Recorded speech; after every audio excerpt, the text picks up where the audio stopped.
Good morning, everyone. I know that Erica, first of all, this is Chip with Omni. I wanted to thank Erica for the opportunity to host the webinar today, and certainly Jeremy and our partners at Sophos. But I wanted to turn it over to Erica very quickly just to welcome everyone and kick it off.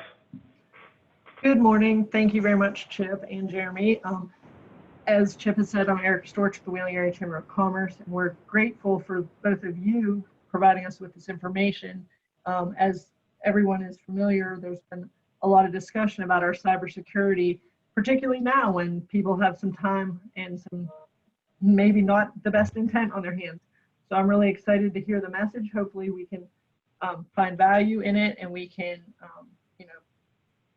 support our members in this way. And so Chip, I'll toss it back to you. Great. Thank you again, Erica. We really appreciate it.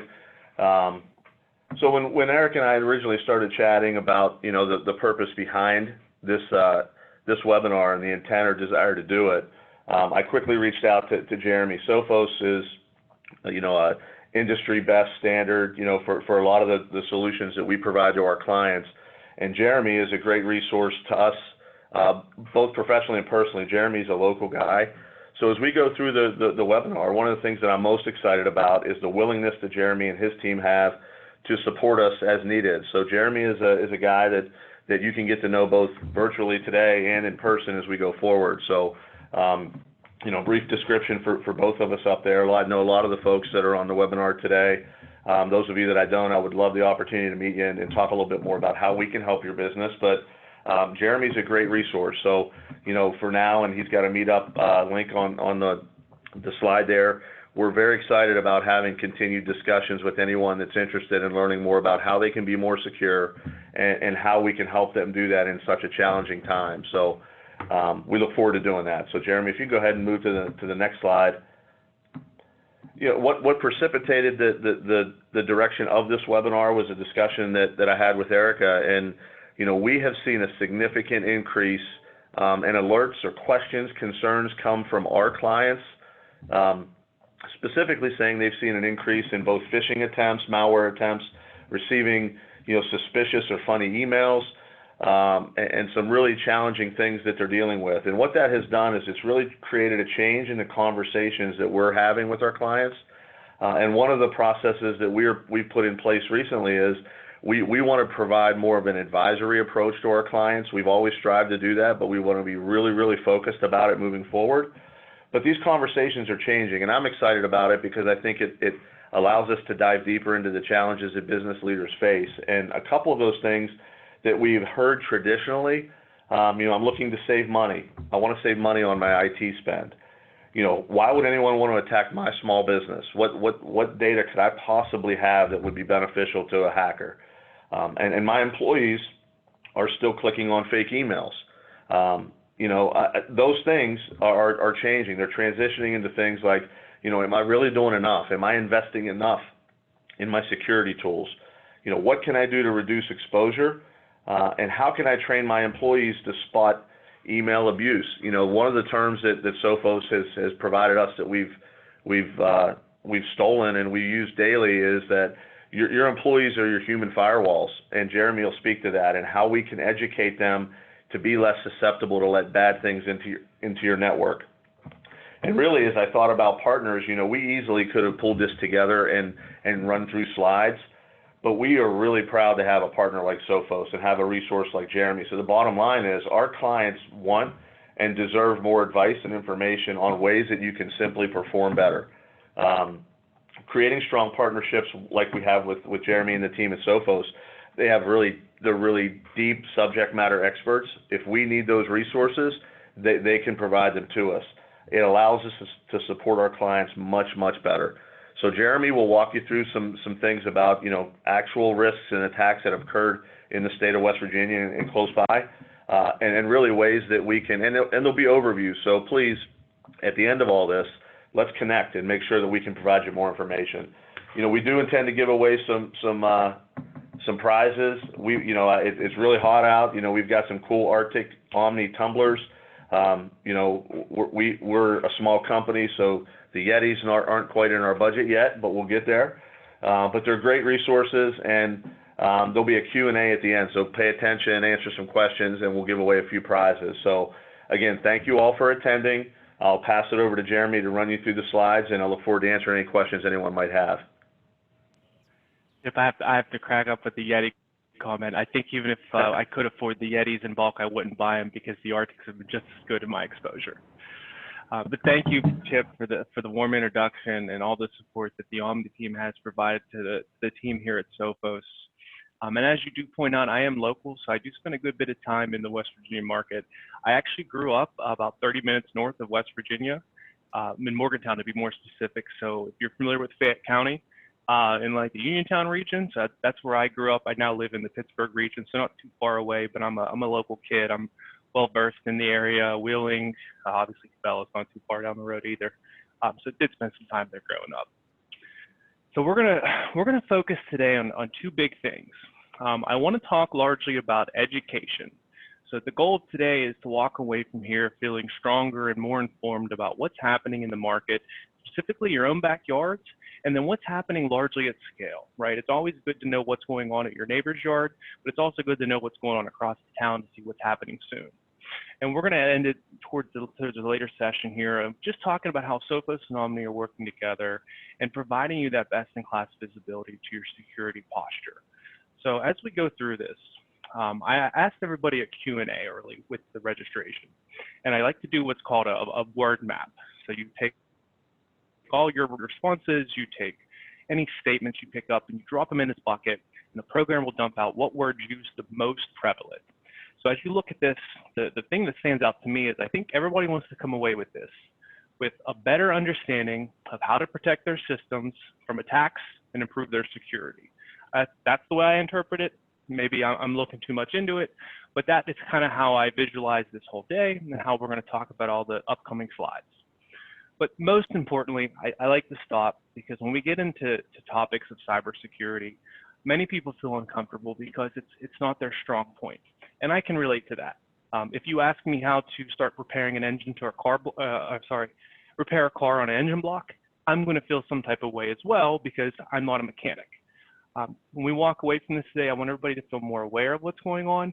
Most importantly, feel more confident because this information today should just make you feel more enlightened and not more scared. So let's start off in 2019 and just do a quick year in review of what's been going around in your backyard in West Virginia. So a quick raise of hands, how many people have seen this article in the Wheeling News Register?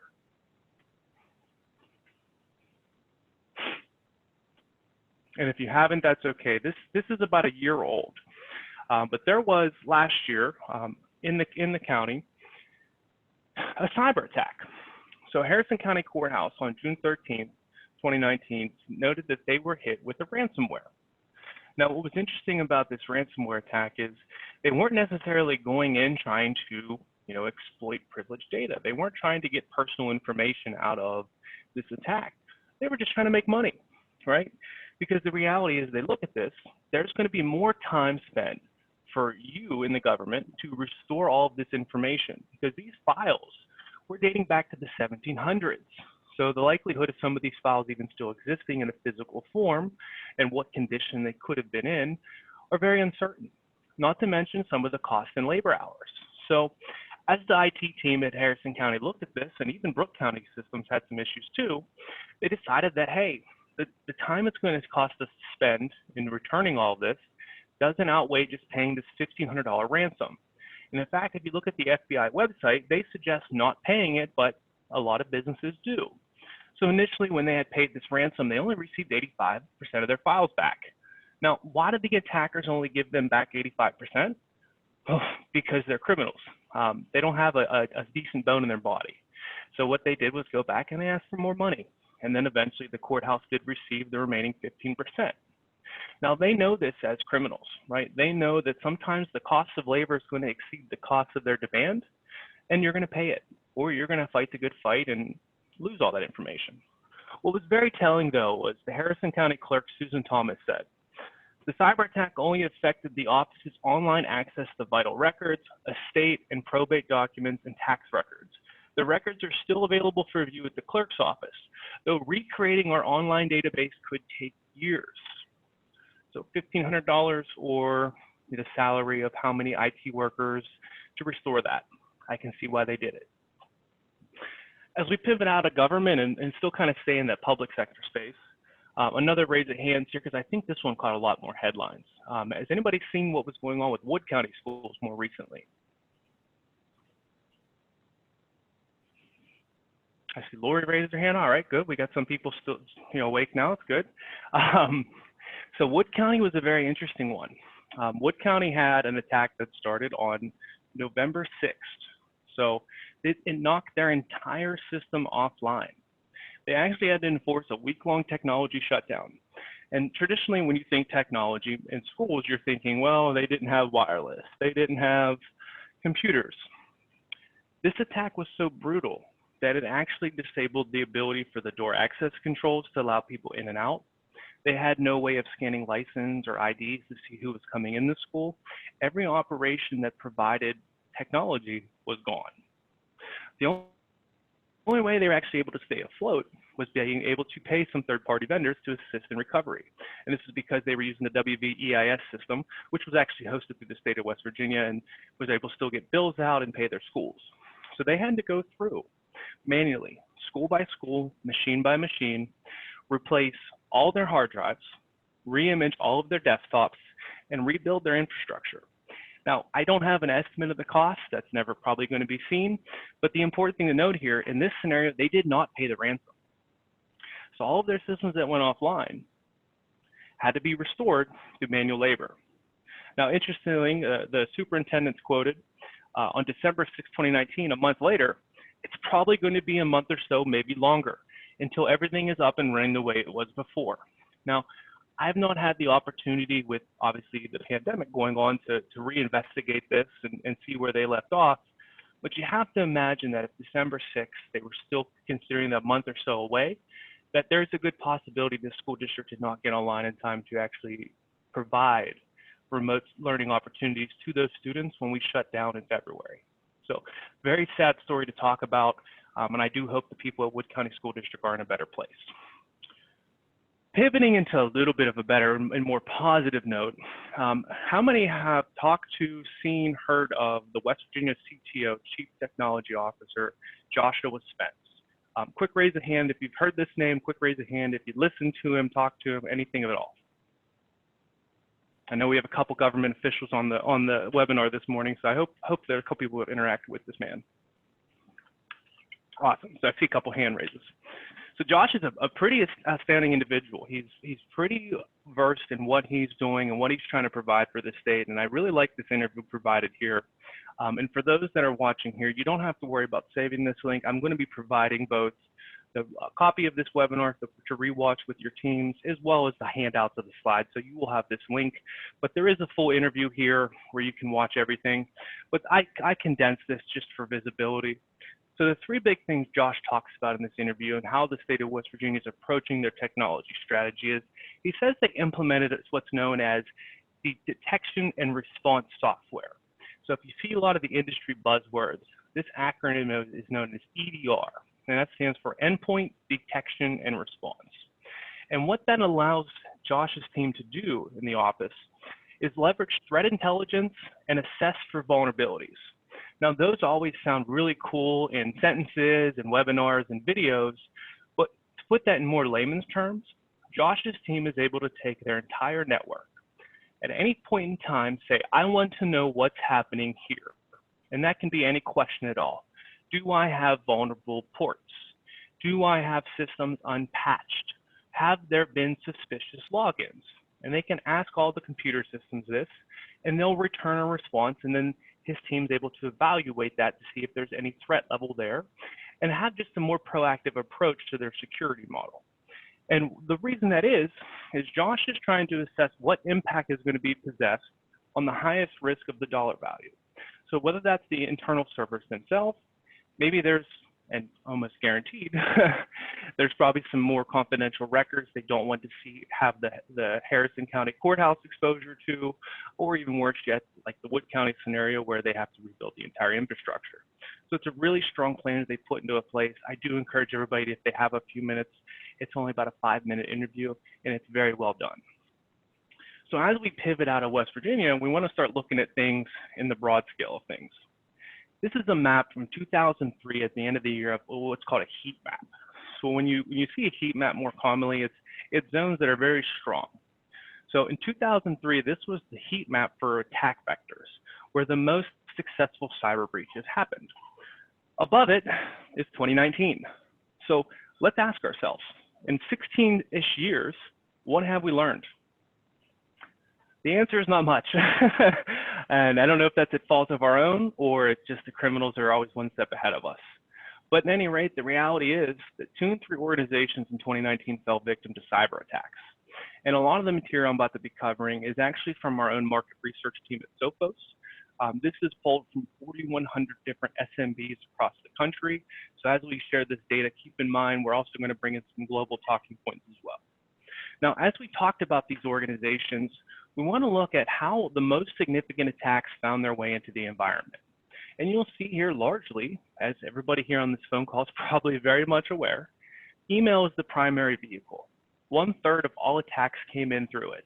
So when we talk about business email compromise, when we talk about phishing URLs and the fraudulent attachments, this is still the driving force. One thing Chip did mention very heavily, humans need to be a firewall, right? And that doesn't mean that we need to put a chip in your employee's arm and monitor everywhere they go, but they need to be aware of they are the biggest risk to the network. The second biggest risk is web. Now, why is that? If email is number 1, pretty much your primary source of communication, it only makes sense that web's number 2, because in order for you to do your job, you're likely pulling Google searches. Maybe you're accessing an online database, or hey, it's 2020. Most of what we do is in the cloud now, especially during this pandemic where everything's remote. So that's one of the biggest areas. The third vector is software vulnerability. And we're going to talk about this a lot deeper later on in this slide, so I'm not going to go too deep here, but just know this is something that we don't have much control over, and we're really relying on vendors to protect us. And we'll get into that in just a moment. And the last vehicle, while not as popular, especially now that we're all sitting in likely our home office or with glass windows between our coworkers, USB external device attacks, meaning someone's taking a physical device and either plugging it into a computer, a server on site, or hey, maybe you have a point of sale system in one of your remote locations. Well, that's likely connected to your main servers. If I do an ether jammer and destroy it, it's going to affect the rest of your network as well. Now, what's most stunning out of this, all these information, and it's not so much that, I'm surprised at the vectors. It's just when we polled the IT managers here, 20% didn't even know how they got into how the attacks got into their environment. Now that's stunning that they were hit and then playing incident response and didn't actually know where these points of attack started. Now, overall, as we look at those mediums that they entered on, I don't want to confuse each attack just being, hey, an email attack, right? They're not just trying to gain access to your environment. They want to disrupt it. So of those attacks vectors we just talked about, 30% of the attacks globally were related to ransomware. Now you'll see here as we cover some of the larger continents and regions across the globe, Japan's a big leader there. Nearly 50% of their attacks experience ransomware. UK experienced 43%. You'll see the US is hovering around 32%. Now, what's fun is this number is likely going to grow year over year as we continue down this path. Now, why is that? Why is ransomware so popular? Why is it that this continually keeps being the point of discussion? And I even see local news discussing it. People that have never probably done much with a computer in their lifetime have long segments about this material now. Well, like all things on the planet, follow the money, right? By 2021, cybercrime is predicted to hit $6 trillion annually. Now, this number is not to say that, hey, there's going to be $6 trillion in loss. This is an estimate of labor resources, software purchases, hardware purchases, and so on as you relate to that entire space in cyber. Spending on those services globally are expected to hit $1 trillion by 2022. It's estimated by the end of next year that 70% of cryptocurrency transactions are going to be illegal. And if you're not sure what the cryptocurrency market looks like, you've probably heard about the Bitcoin transactions. Well, if you dig a little deeper into that, you'll find that beyond just Bitcoin, there are a number of other players out there offering cryptocurrencies such as Ethereum or Litecoin and so forth. And the idea there is it's decentralized. So it's not that this currency is valued so much more, or, it's going to replace the dollar. I've heard that one as well in some news cycles. It's just untraceable.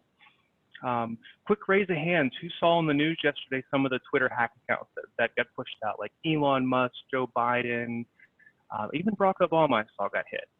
A lot of people saw that.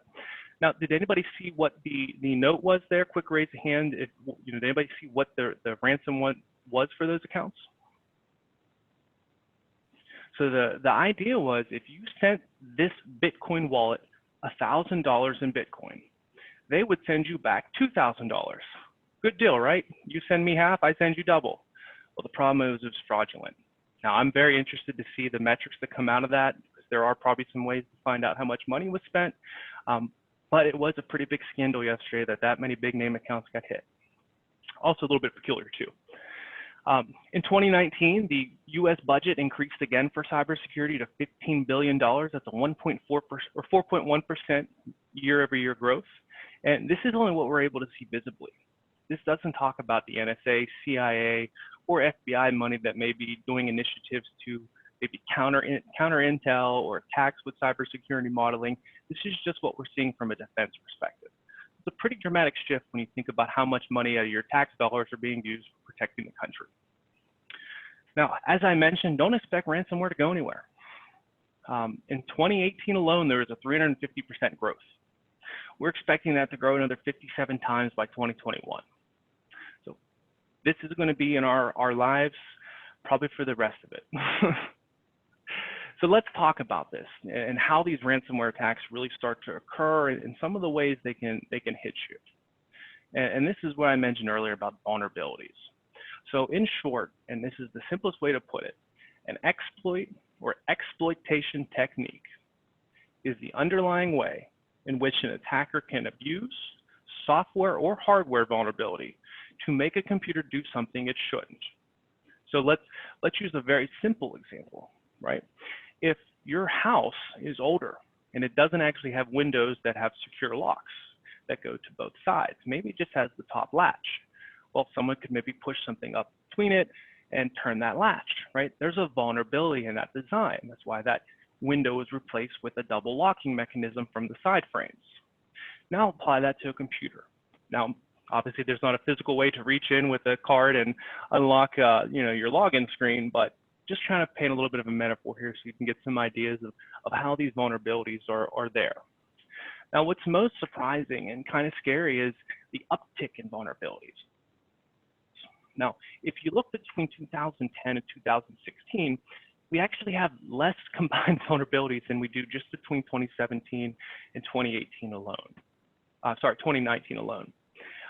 That's kind of scary that we've doubled our total count in about 3 years versus the previous 6 or 7.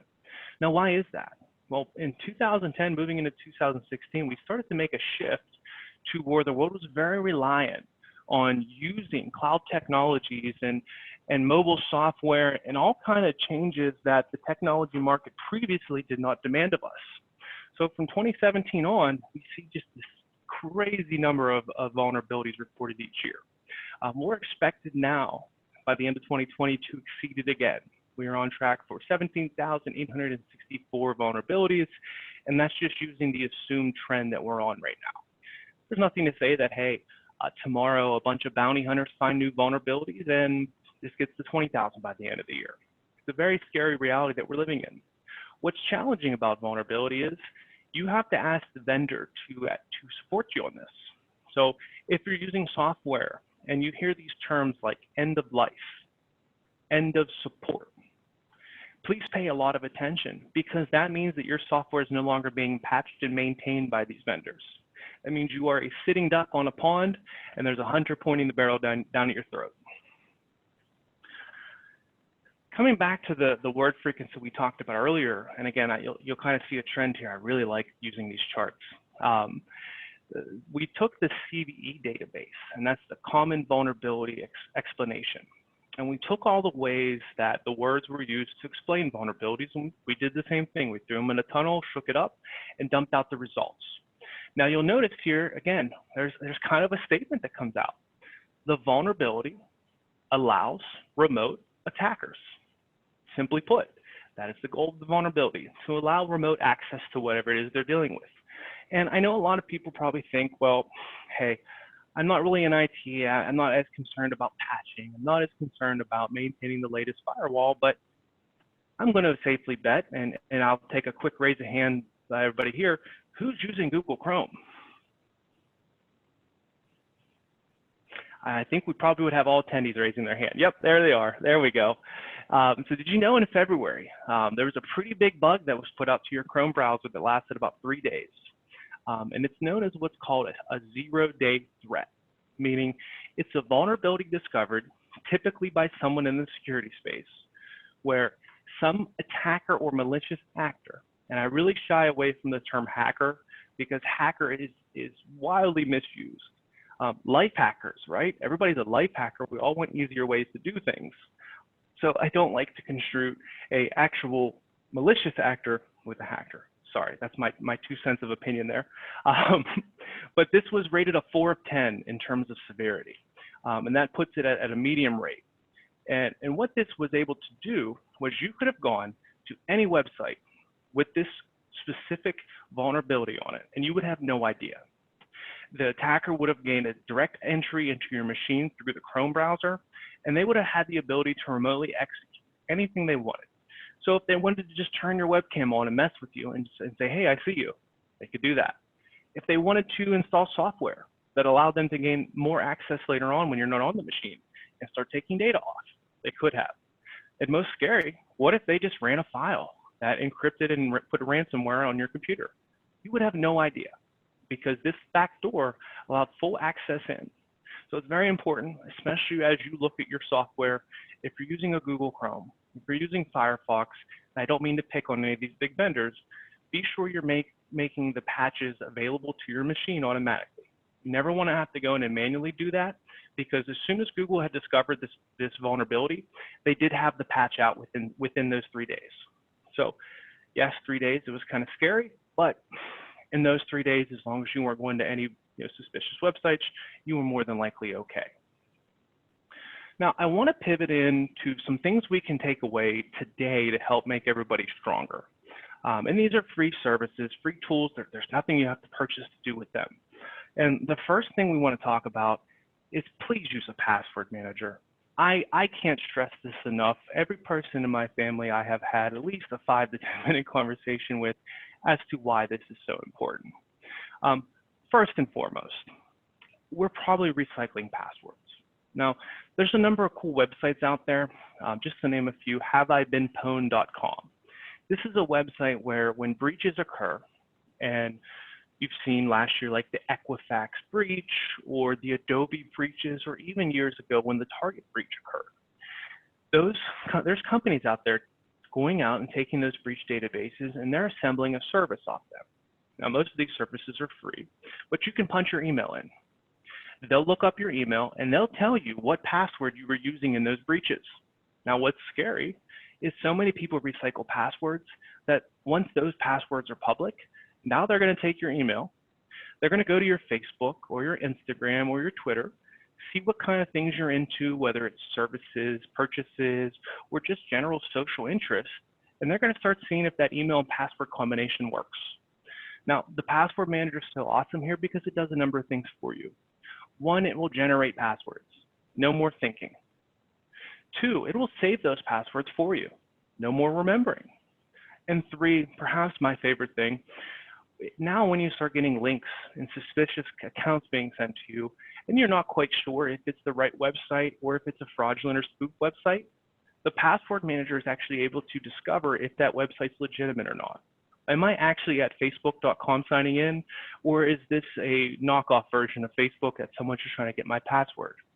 So please, there's 4 on the screen here. I use LastPass. I've used it for a number of years. Dashlane, I've heard great things about. KeyPass, if you're scary about the cloud, it is a local password manager, and 1Password as well. The great thing about all these as well, these all have mobile applications, so I encourage anybody that is starting to use a password manager, go in, download the mobile app, sign in, let your mobile device use that technology too. It'll save you a ton of time and stress. The second thing, which kind of leads into how that password manager is protecting you, is just being more mindful of web pages. And this will trigger also into some email conversation, but we really need to be aware of what we're looking at. Now, I could have told you 2 years ago, when you go to a website, just go in the top left corner and see if there's a little lock on the page. Because at one point in time, in order for you to have a secure connection, it costs a decent bit of change to buy a nice certificate. Anywhere in the ballpark of $40 to $1,000 a year for a nice SSL encryption certificate. Now, there's a service out there known as Let's Encrypt that allows you all to create SSLs for free. They have a 3-month expiration, but this also allows attackers to create spoof websites and make them look trusted and legitimate. So as you're now navigating the web, start to be mindful of things that will look fraudulent, but still appear the same visually. So when you go to google.com, make sure it's actually Google and not G00gle.com. And so on as you go through your web experience, because those little one-offs, an L instead of an I, a 1 instead of an L, a 0 instead of the letter O, can really make a difference in how you're being perceived to that website. And of course, I saved the funnest for last. I think funnest is a word.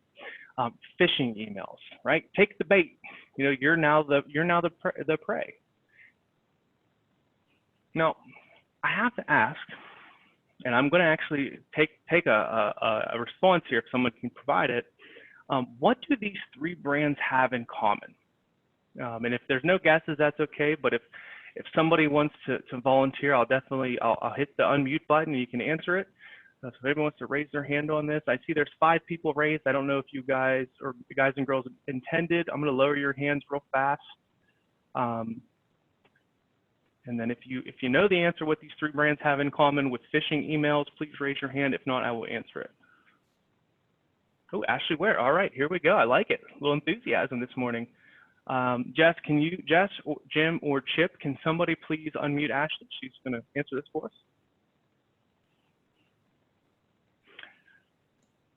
Can you hear me? Yes, we can. All right, I am going to guess that these are the 3 most common companies that are used in hacking or phishing that are pretend to be Apple, Amazon, and Microsoft. I don't know if you had an advanced copy of my slide deck, but that is absolutely correct. Thank you so much for answering. She's dead on with that. The reason these are the 3 most spoofed brands are, the likelihood is you are using one of the 3. Whether you have an iPhone, an iPad, or a Mac. I can almost guarantee we're all shopping on Amazon, and you're likely using Microsoft products or Microsoft services in some fashion. These are the most spoofed brands in phishing attacks. Now, let's look at how this is done, right? So here's an obvious fraudulent email, but at a quick glance, everything lines up, from the font characteristics to the branding to the coloring, right? Everything looks like a legitimate email I've received from Amazon. Now, you'll see again, look, there's a logo and there's some options there for you to click into and a small description. But let's look at this a little bit closer, right? There's a lot to the naked eye that we're missing. Let's start with the sender, right? The first thing to take away is amazon.co.uk. First and foremost, Amazon in the UK is not going to contact us in the United States. The second thing is to look at the actual sender's email. It's a constructed, likely fraudulent, almost guaranteed malicious domain sending from. So this is what's known as a spoof. So we can see everything looks good, but that's not actual Amazon services. So there's my first red flag. But attackers have even gotten good enough to say, hey, I can spoof that as well, make it look like whatever sender address I want. So let's look at the second thing. Where is the personalization here? Hello, dear customer. When Amazon contacts me, they say, hello, Jeremy, thank you for wasting more money with us. We really appreciate your dollars. But typically, they're going to personalize this, right? They're going to put your first name or whatever name you put in when you signed up for an account. But again, this is not just enough for you, because again, because we're a creature of habit, we are on the internet with social media, websites, business accounts, and more. It's probably pretty easy to find out how to spell your real name and spoof that. So the third thing you really want to be cognizant of is let's look. Why is Amazon urging me to just update my account, or it's going to be permanently disabled? We live in a capitalist society. Most of you here work in a business ownership role or some way that you're trying to help your organization retain money. You're never going to say, hey, you have 24 hours to pay me or you're gone. You're going to likely work with that client and customer to retain their services because you want their money. So any type of urgency, look at that as a red flag. I didn't put it in here because it's hard to emulate, but the other thing you all can look at is where that update now button is. If you take your mouse and hover over it, that link's going to be provided to you. Now, more than likely, it's not going to be Amazon.com. It's going to be that crazy Lowe's company, IWI.io, or some other worse site where they're trying to get you to go in and enter your credentials. So take away from this email 4 big tips. Pay attention to the sender name. Pay attention to the lack of personalization. Be aware of any urgency being displaced to you, and always hover over the links. Make sure that where those links are going are for sure looking at Amazon.com or whatever the content is, but keep in mind too, a lot of new modern spam filtering services can actually assess those URLs in real time and block them entirely. And we can obviously have a conversation later on about that. The other thing you want to be aware of when you're looking at emails, a lot of times we get attachments. And maybe those attachments come in and they don't necessarily do something right away. I don't know how many people on this call have, downloaded like a text file or downloaded this random invoice file that didn't do anything right away, and you just said, whatever, I'm not worried about it. And it just lives in your downloads folder or maybe on your desktop. So let's look at here. We can see that I have 2 files on my virtual desktop here that look exactly the same. One is mydoc.pdf.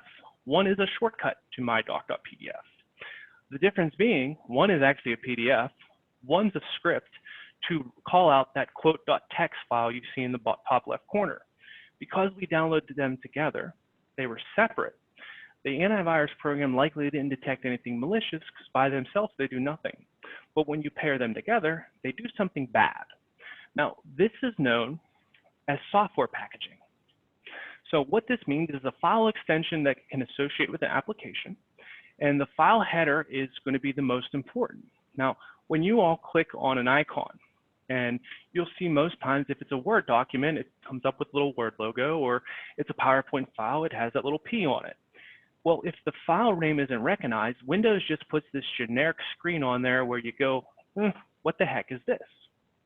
So these are what's known as PE files, or portable executables. These can be EXEs, DLLs, MSIs, and I'm sorry if I'm boring you with file extensions, but they're compressing or encrypting files behind other files so that your antivirus can't detect them because they'll try to run them behind good applications. So I put together a little video here because I wanted to show you all just a quick simulated live hacking session using a very common tool. So how many people here are probably using a calculator on a daily basis? I imagine a good bit, whether it's just laziness like I am, where I don't want to think anymore, or maybe you just don't trust your own math. Let's go here, and you can see that calc.exe sits in a system folder on Windows. So we're just going to take a copy here onto the desktop. Now we're going to change this file type to what's known as DBH. And when we made this video, this was kind of a joke because one of the managers has long hair, so it stands for Dean's Beautiful Hair. But notice how this icon, Windows doesn't know what to do with it. It looks plain, generic, and it's very ugly. Now, if I have another file that can call it, watch what happens when I call it from the command line. The Windows system itself understands how to open that file. So even though you may get a file pulled in off the web, through email, or unlikely, maybe a USB drive, even if it doesn't have a known relationship on your computer, please delete it, scan it, or have someone in IT look at it, because it still could be an attack on your machine just as easily as knowing how to use the right tools in the operating system. And we want to do all this in what's known as a layered security approach. So again, I like to put examples in that people can relate to. So let's all take our homes.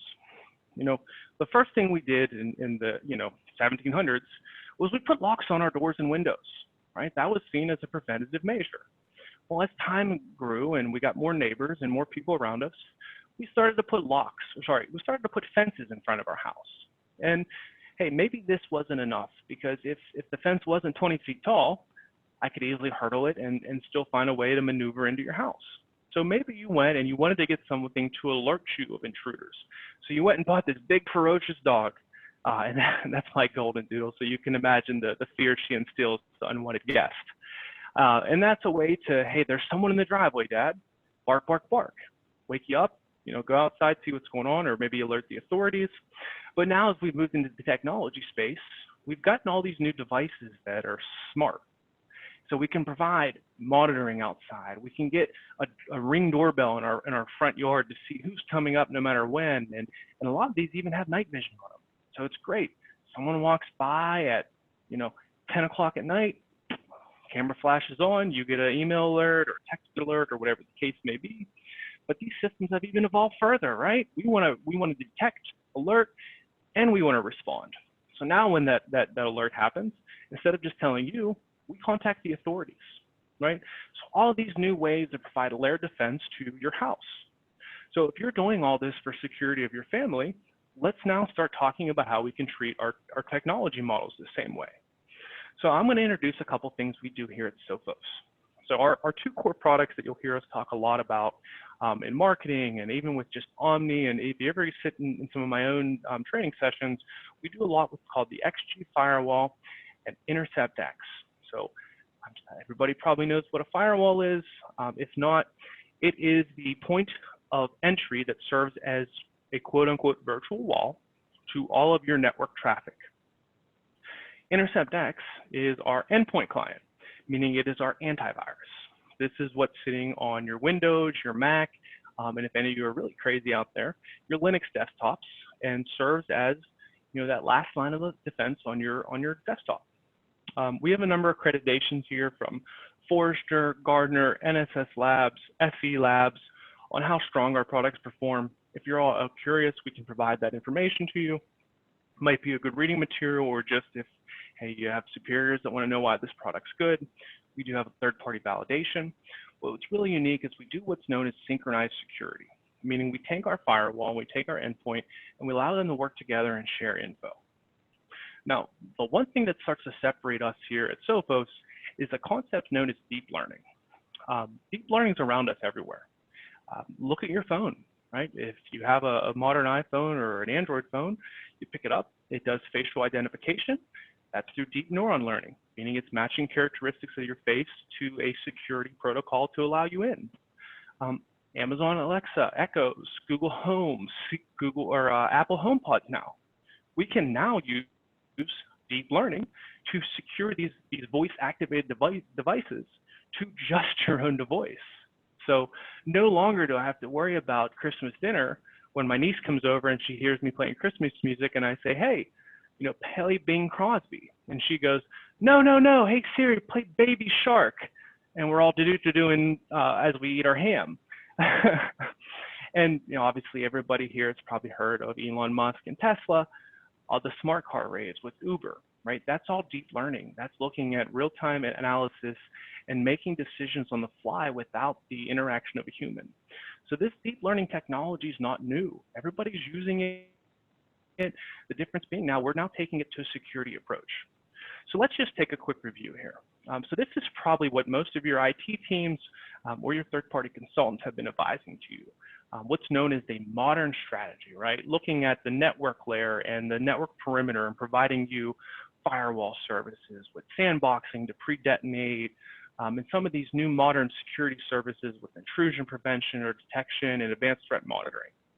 Your system services, right?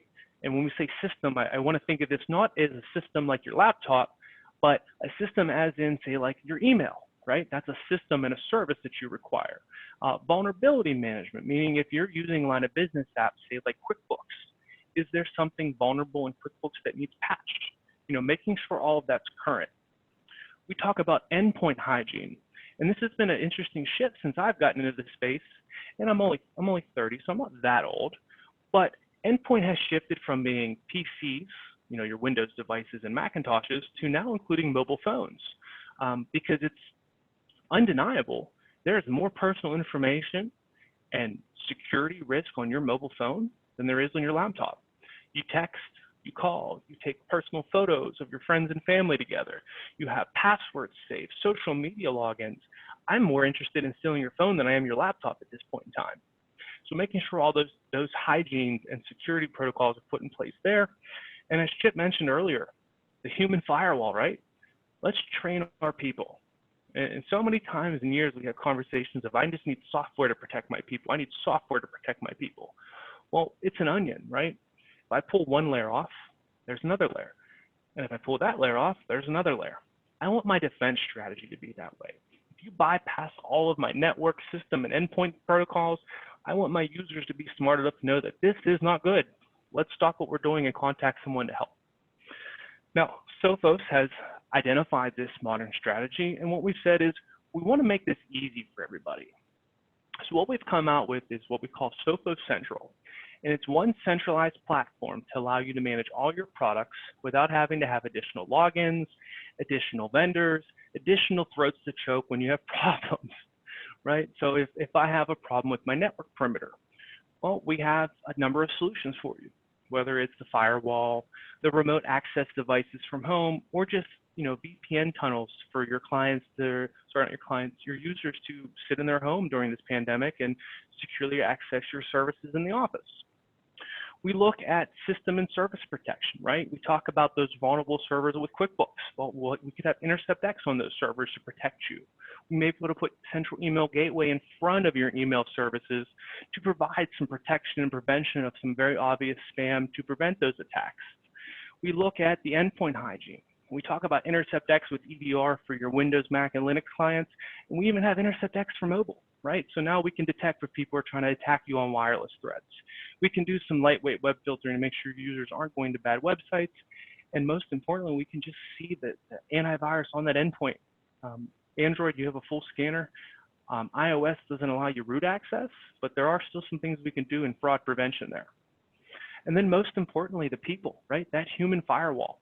No longer are you spending an hour or 2 hours a week trying to teach these users, whether they're younger and just impatient, or they're older and they just want to be retired and not deal with this. You have both ends of the spectrum. Let's start training our users, right? Let's provide phish threat training, meaning let's put known fake spoofed emails and teach them how to interact with them and put them through trainings. And they're very short trainings, so your attention level's quick and through the door. And we integrate this all together with what's known as a synchronized ID. So if, and not to pick on you, Chip, if Chip's working today at Omni at the offices and, hey, at first it bypasses his network perimeter in the firewall, InterceptX doesn't pick up on it, but he notices this email or something's fraudulent. He hits a button, alerts that this email's bad, and then the rest of the system see a response that we need to go back and evaluate what we missed. So I want to walk away from here with just a couple quick points, and then we're going to get to the Q&A session. Things that we look at are modern attacks requiring modern defenses. So security must-haves. So we want to start pivoting away from that legacy security mode into some of the more, what you're going to see in the marketing space as a next-gen security offering. So first is IPS, or intrusion prevention services system, you could even call it. IPS allows you to go ahead and, whether it's on a firewall or an endpoint, we'll evaluate your network patterns. So if, say, that Chrome attack was happening, right? Chrome didn't have that patch for 3 days. However, because you're using Sophos, we were able to actually detect that exploit day one. So now you have on your endpoint layer a way to prevent that attack through Chrome while we wait for Chrome to get their stuff together. The next big one is what's known as AMSI, and this stands for Anti-Malware Scan Interface. You may also see this in some places as ELAM, or Early Learning Anti-Malware, which is allowing you to prevent fileless malware. So when we looked at that video earlier, and I showed you all the previous slide that had the mydoc.pdf that was going to a text file, well, those two things are by themselves okay, but when they engage with each other, that's fileless malware, meaning it's going to call out to a third-party repository. It's going to pull in maybe some scripts from another website. Well, in layman terms, the second that file gets activated, it's written onto your computer. So we're now playing catch up. So anything that happens, I have to respond to what's already occurring. With a tool like AMSI, AMSI is going to allow you to pre-detect this.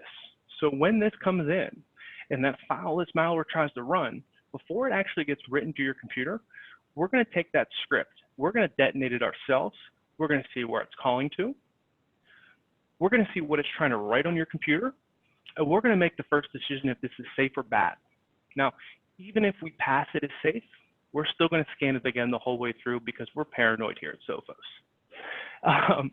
The next big one is having a plan for exploit prevention tools. So again, getting away from the days of signature detection and known threats and trying to evolve into a space where we're actively looking for 0 days. They're everywhere. We want to have your back on those. So whether we're catching it at the firewall or at the endpoint, make sure there's a plan for the exploit prevention tools. And as Josh talked about in his interview, and I really think you all will enjoy that interview, he talks about his endpoint detection and response plan. And he asks 3 big questions. He wants to know from his team, what's in his logs? Are the logs normal and consistent with what is deemed a day at the office? What's not in the logs? What am I missing that should be there? What information is not prevalent? And the most important, once we have those questions answered, how fast can you respond? What's your time to response? What's your incident response plan look like? Do you have a business continuity plan in place that if you do need to respond, you have a course of actions and a strategy to get through it?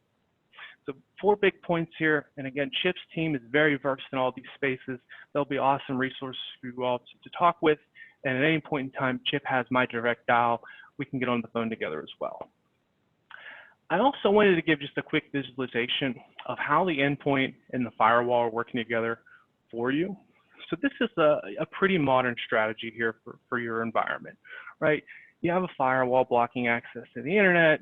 That firewall is protecting your servers and your laptops and desktops and endpoints. They all have agents on them.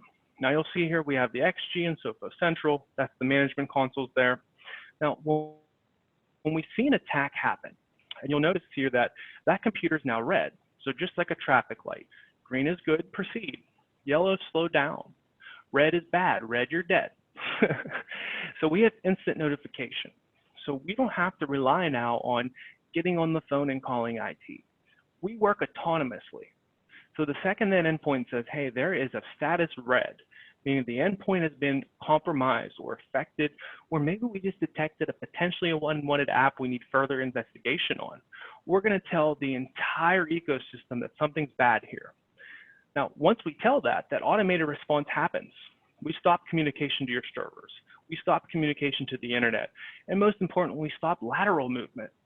So now if that one machine's compromised, we don't have to worry about that compromise spreading to the person down the road from me or my neighbor next door who has the same sensitive data access, and I don't want to infect him or her. Now, what's awesome is we're going to try to manually or automatically clean this up for you. Some infections obviously will require manual intervention, but to the best of our ability, we're going to do the work for you. And once it's clean and happy, the status will go back to green. You do nothing as the IT operations center, and everything proceeds as normal. And this all works autonomously for you. I don't want to say set it and forget it, but it's pretty close to set it and forget it as you can get. So I'm going to stop talking as much now because I'm sure my voice at this point is likely annoying. And we're going to enter the Q&A segment. I do like that Ashley answered earlier, so Jess, please make sure we can get Ashley a pair of socks for the random participation there. I don't think we had planned that initially in our discussions. But we want to have the 2 questions here. And Chip, these will be for your Arctic Rumbler, the Yeti killer. So we're going to do first raise a hand. What is one way you can check for phishing emails?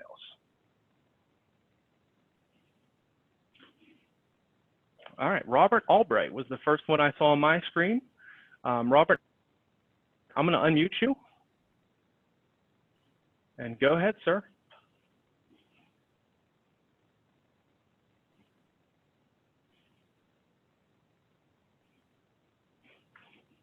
Robert, I don't know if maybe you muted on your phone or microphone. I hit the permissions in the participant window. You should be able to chat with us.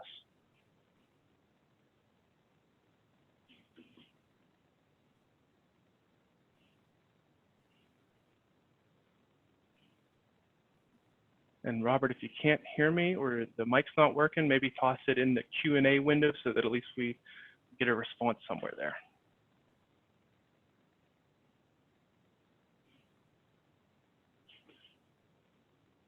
Chip, Erica, do you guys have any help here? I have enabled him to talk and unmuted him. I can't hear him. Can anybody else hear Robert on this one? He put the answer in the chat box. Check Put it in the chat box. email.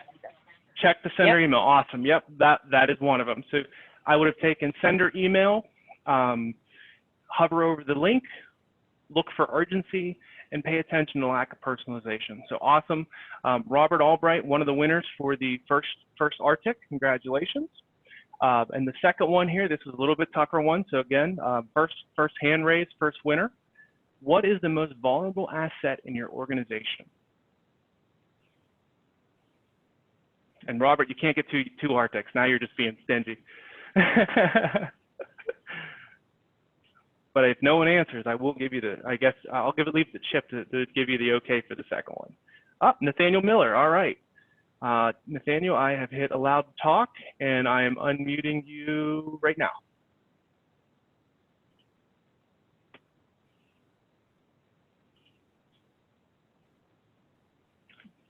Nathaniel, can you hear us?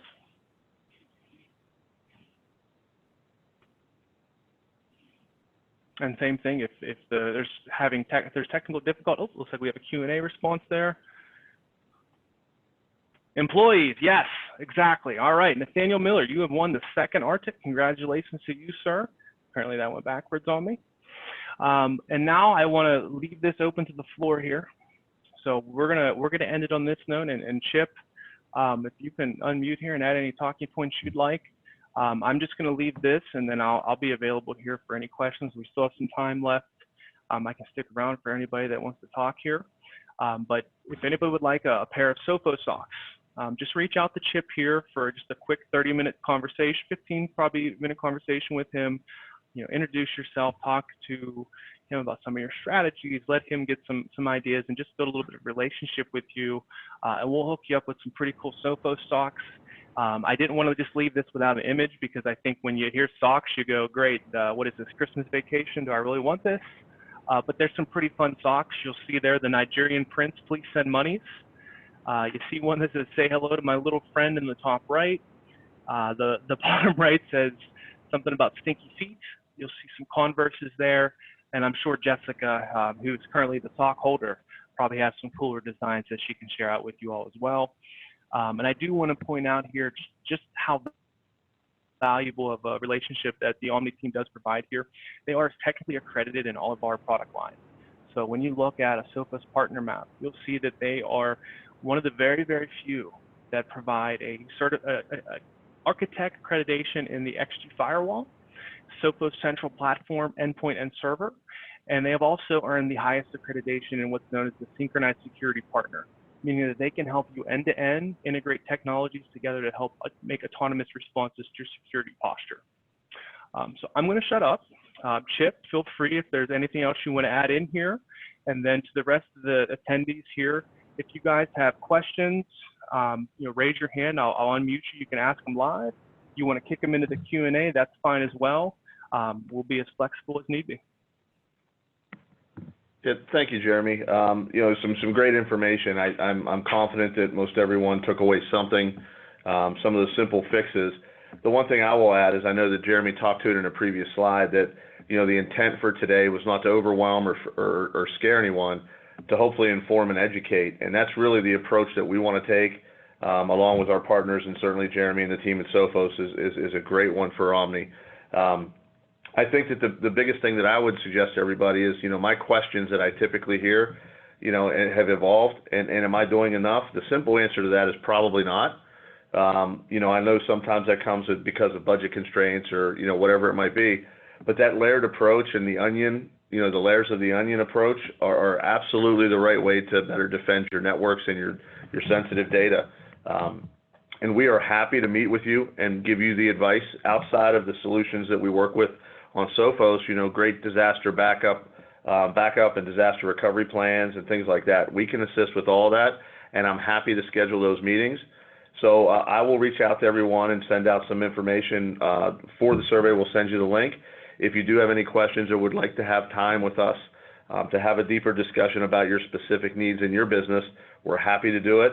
And we're anxious to hopefully work with Erica to continue to offer more webinars about specific topics and challenges you may face. So if there's anything specifically you would like us to discuss from a technical aspect, please let us know. But thank you all so much for your time. And Erica, thank you for helping us facilitate this. And certainly Jeremy and Jessica with Sophos, really, really good stuff. We thank you for your continued support. So if there are no questions that we need to answer live right now, please feel free to follow up with me directly, and we'll be happy to do that. I do see a couple things in Q&A. Jeremy, if we want to check that out quickly. Yep, taking a look here, I see some thank yous. And again, I appreciate the feedback here. There will be a survey that gets sent out automatically from my account for everybody that registered. If you could, please provide me some feedback on what you really enjoyed about it, maybe something you'd love to see more of, or maybe just something I didn't do a good job explaining of. I'm really hypercritical on myself as a presenter, so any information you can provide me helps me, moving forward. And most importantly, I can always follow up with you with some more concrete answers if need be. There will be the webinar provided from Chip and the Omni team. I'm also going to provide them the handouts with all of the sourcing to the links. So if you all get curious of where I got some of this information, or maybe you just want to add some new links to read to your daily news with coffee, hey, that's awesome too. I get it. I'm a junkie with news too. You'll have all that material available to you.